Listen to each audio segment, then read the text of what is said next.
સુરત શ્રી સરસ્વતી વિદ્યાલયમાં રમતા રમતા રાષ્ટ્રીય વિજ્ઞાન દિનની ઉજવણી કરાઈ। ઉડાન 2024 અંતર્ગત પ્રોજેક્ટ પ્રદર્શન નિદર્શનનું આયોજન કરવામાં આવ્યું। અડાજણ સ્થિત શ્રી સરસ્વતી વિદ્યાલયમાં વિજ્ઞાન અને ટેકનોલોજીના યુગમાં બાળકોમાં રહેલી સુષુપ્ત શક્તિને ખીલવવા, તેમનામાં નિપુણતા લાવવા માટે તેમજ તેમને પ્રવૃત્તિમય આનંદમય બનાવવાના આશયસર રાષ્ટ્રીય વિજ્ઞાન દિનની ઉજવણી નિમિત્તે શાળામાં ઉડાન 2024 અંતર્ગત બાળ ભવન વિભાગના ભૂલકાઓ દ્વારા વિવિધ વિષયલક્ષી આ પ્રોજેક્ટ નિદર્શનનું આયોજન કરવામાં આવ્યું હતું।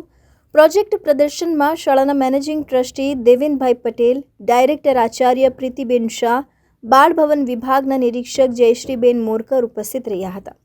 શાળાના બાળ ભવન વિભાગના કુલ 155 જેટલા વિદ્યાર્થીઓને language art, maths, social study, body parts, music, science project, positive behaviour, traffic signal જેવા 9 વિષયો અંતર્ગત કુલ 45 જેટલા પ્રોજેક્ટ રજૂ કર્યા હતા।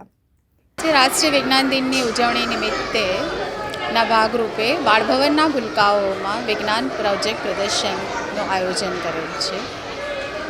કેટલા બાળકોએ પાર્ટિસિપેટ કર્યું અને ક્યાંની તૈયારી કરી છે?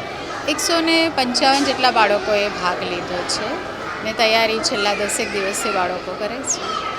અગાઉ કેવી તૈયારી બાળકોને કરાવવામાં આવી? એ પહેલાં બાળકોને સાથે પ્રોજેક્ટ અલોટ કરવામાં આવે, મમ્મી પપ્પાનો પણ સહયોગ લેવામાં આવે, શિક્ષકોનો સહયોગ લેવામાં આવે અને સ્કૂલ અને ઘરે થઈને બંને થઈને બાળકો પાસેથી કામ લેવામાં આવે, કેમ કે એમાં ઘણા બધા મોડલ્સ બનાવવાના હોય, સાધન બનાવવાના હોય, તો મમ્મી પપ્પા પણ એટલો જ સહયોગ કરે, શિક્ષકોની પણ એટલી જ મહેનત થાય। આજુ ગ્રીનમાં ઝાડ બહેનો છું, તમે બધા મને ઓળખો છો, હું ધરતીની શોભા છું।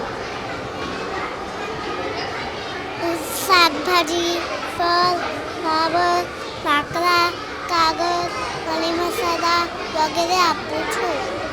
હું હવાને શુદ્ધ રાખું, હું ઓક્સિજન આપું છું। Arvind Rathod, ABC news Gujarat, Surat.